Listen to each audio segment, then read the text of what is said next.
আসসালামু আলাইকুম। গোদাগাড়ী থেকে এবার যেসব শিক্ষার্থীরা এসএসসি পরীক্ষা দিয়েছো এবং এইচএসসি পড়ার জন্য রাজশাহী আসতে চাও, তাদের জন্য আমার একটা সতর্কবাণী। সেটা হচ্ছে, তোমরা কোনো দালালের খপ্পরে পড়বা না। তোমরা কোনো দালালের খপ্পরে পড়বা না। তোমরা রাজশাহীতে পড়তে আসবা, বিভিন্ন জন বিভিন্ন কলেজে ভর্তি হবা এবং অনেকের প্রাইভেট পড়ার প্রয়োজন হবে। এইসব প্রাইভেট সেন্টারগুলা তোমার এলাকাতে বিভিন্ন বড় ভাই, তোমাদের বড় ভাই বা তোমাদের কোচিং সেন্টারের টিচার অথবা তোমার প্রাইভেট সেন্টারের টিচারগুলোকে তারা দালাল হিসাবে রেখেছে, যেন তোমাদেরকে সাজেস্ট করে যে এই টিচারের কাছে প্রাইভেট পড়ো রাজশাহীতে, উনি ভালো।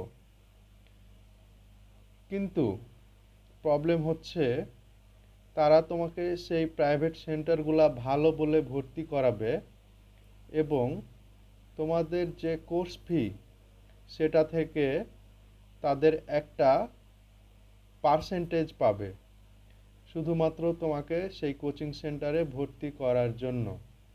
তাই আমি তোমাদের সতর্ক করছি যে তোমরা এইসব দালালদের থেকে দূরে থাকবে। এইসব তোমার বড় ভাই রূপী দালাল থেকে দূরে থাকবে।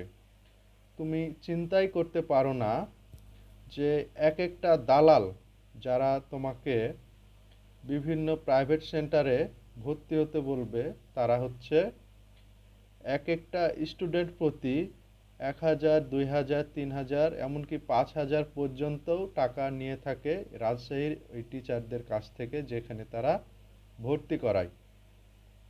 তাহলে তোমরা কিভাবে ভর্তি হবে, কিভাবে ভালো টিচার চিনবে, তোমাদের মনে প্রশ্ন জাগতে পারে।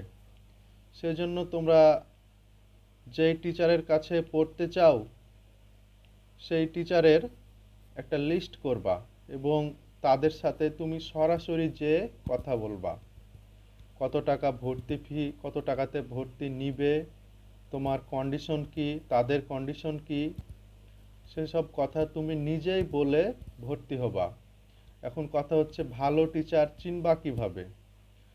তোমার আগের ব্যাচের যেসব শিক্ষার্থীরা, তোমার বড় ভাইয়েরা, বড় আপুরা যারা রাজশাহী এসেছে, তাদের থেকে তুমি খোঁজ নিবা যে আপু বা ভাইয়া কোন টিচারটা ভালো কোন সাবজেক্টের জন্য। তাদের থেকে তুমি খোঁজ নিয়ে তুমি নিজে গিয়ে সেই প্রাইভেট সেন্টারে ভর্তি হবে, যেন কোনো দালাল তোমার বাবার টাকা বা তোমার নিজের টাকা তার পকেটে ঢোকাতে না পারে। সো সবাই সতর্ক থাকবে যেন কোনো দালাল তোমাদের পাশে থাকতে না পারে, কোনো দালাল যেন তোমার পাশে স্থান না করে। তুমি তাদের থেকে দূরে থাকবে। ধন্যবাদ।